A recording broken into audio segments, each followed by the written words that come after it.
निकाला गया। बांसवाड़ा के मानगढ़ में पीएम मोदी की रैली को लेकर उम्मीदें भले ही पूरी नहीं हुई, लेकिन मानगढ़ के अनाम शहीदों की चर्चा देश भर में होने लगी है। हालांकि मानगढ़ को राष्ट्रीय स्मारक का दर्जा नहीं मिला, लेकिन मंच पर पीएम मोदी के साथ सीएम गहलोत के साथ की खूब चर्चा हो रही है। जितना जल्दी, जितना ज्यादा क्षेत्र हम निर्धारित करेंगे, तो फिर सब मिलकर के और भारत सरकार के नेतृत्व में हम इसको और अधिक विकास कर सकते हैं। इसको कोई राष्ट्रीय स्मारक कह सकता है।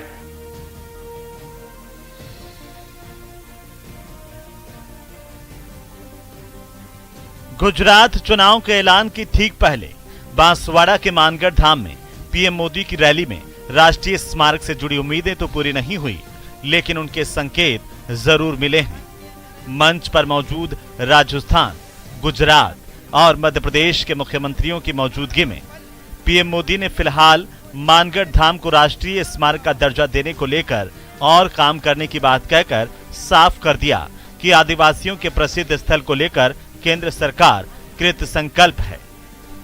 भारत सरकार और इन 4 राज्यों के जनजातीय समाज का सीधा संबंध है। इन चारों राज्यों ने और भारत सरकार ने मिलकर के इसको और नई ऊंचाइयों पर ले जाना है। उस दिशा में भारत सरकार पूरी तरह कमिटेड है। गुजरात के साथ ही राजस्थान के चुनावी माहौल के बीच कार्यक्रम के दौरान की एक घटना ने सभी का ध्यान खींचा और वो थी मोदी गहलोत की केमिस्ट्री की। एक दूसरे पर सियासी तीर चलाने वाले दोनों ही सियासतदान जब एक मंच पर इकट्ठा हुए तो दोनों ने एक दूसरे की जमकर तारीफ की। हमारे मुल्क का जो मान सम्मान है वो कहां से कहां पहुंच गया। कहां तो हम गुलामी की जंजीरों में झगड़े हुए थे, जिसकी कहानी हम यहाँ बैठ के कर रहे हैं, और कहां पर आज देश कहां पहुंचा है।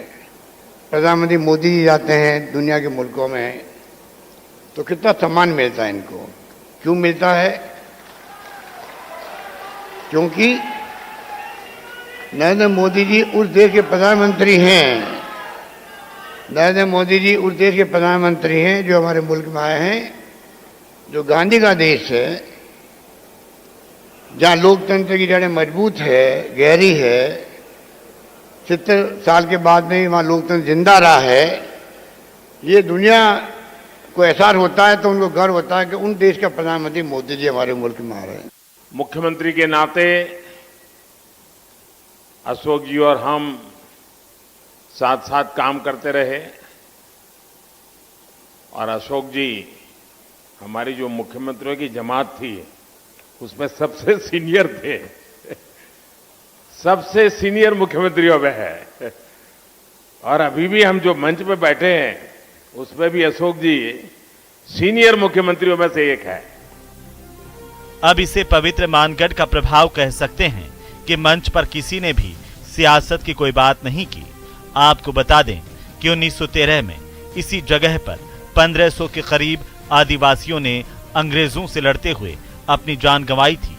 लेकिन विडंबना यह है कि अनाम आदिवासी शहीदों की शहादत को इतिहास ने वो दर्जा नहीं दिया जो मिलना चाहिए था। लेकिन गुजरात का सीएम बनने के बाद पीएम मोदी ने मानगढ़ धाम के लिए काम शुरू किया और 10 साल पहले भी वे मानगढ़ धाम की यात्रा कर चुके हैं। हालांकि मंच से राजस्थान के सीएम अशोक गहलोत ने मानगढ़ धाम को राष्ट्रीय स्मारक का दर्जा देने की मांग जरूर की। मैं अपनी ओर से, आप सबकी ओर से, यहाँ बैठे हुए लोग हैं उनकी तरफ से और तमाम प्रदेशवासियों की तौर से मैं आपसे आग्रह करता हूँ, निवेदन करता हूँ कि आप मानगढ़ धाम को राष्ट्रीय स्मारक का दर्जा दें। ये बात कहता हूँ। बहरहाल पीएम मोदी के मानगढ़ दौरे से सियासत से इतर आदिवासियों को सम्मान मिला है, जो कहीं न कहीं बीजेपी के हित में कहा जा सकता है, क्योंकि मानगढ़ का महत्व राजस्थान, गुजरात और एमपी की 99 सीटें और करीब 16% आदिवासियों से जुड़ा है।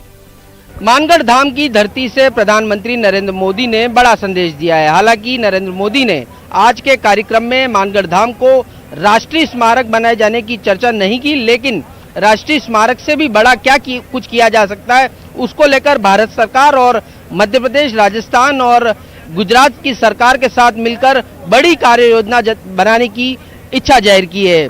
प्रधानमंत्री नरेंद्र मोदी ने देश भर के आदिवासी समाज के बड़े नेताओं का जिक्र करने के साथ ही देश भर के तमाम आदिवासियों को यह संदेश देने की कोशिश की है कि आदिवासी समाज भारत के इतिहास में भी और भविष्य में भी बड़ा योगदान देता रहेगा। कैमरा पर्सन दिलीप चेची के साथ सौरभ गृहस्थी, न्यूज़ 18 राजस्थान।